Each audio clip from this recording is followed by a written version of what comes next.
In the first few days of World War II, the poet W.H. Auden wrote, quote, "We must love one another or die," end quote. But at the time he penned those words, the world was being consumed in the fires of conflict, fear, patriotism, and the fevered mobilization of troops and tanks. This is right at the beginning of the war.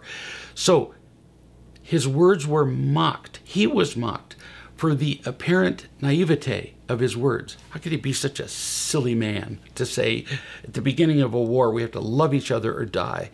But Auden was right. In recent years, at least 150 ongoing armed conflicts have been recorded each year. 150. This number is up from previous decades, but even in those times, it rarely fell below 100. And for centuries, there has been no year without armed conflict. At the present time, greater publicity has been given to the wars in Ukraine and Gaza, but the list is far longer. We focus on those.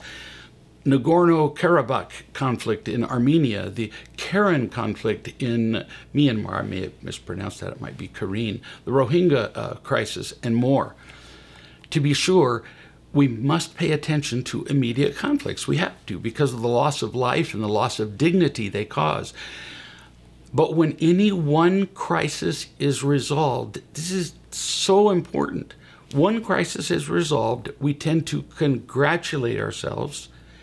We don't address the cause of the conflicts, and so we guarantee that another fight will occur, and another, and another. All throughout history, we don't address the cause. So we solve one and another one pops up immediately. It's whack-a-mole, and we run our families the same way. W.H. Auden knew the long-term solution. Love. Love or die. Intuitively, we all know that the single key to happiness is love, unconditional love, the kind without disappointment or anger. And if our children don't get it, that love, that is when we see their depression, anxiety, suicidal thoughts, and addictions to phones. I'm going to say it again. When our children don't feel loved, they have to do something in their pain.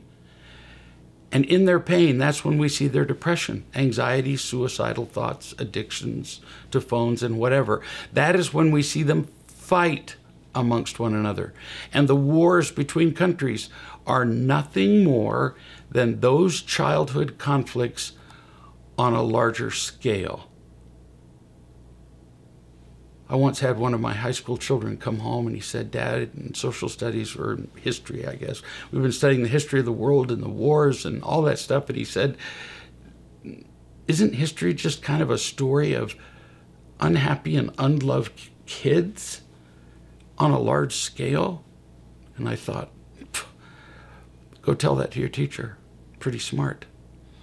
If we care about our kids and about the health of the world, we must wake up and learn how to love our children unconditionally and to properly teach them.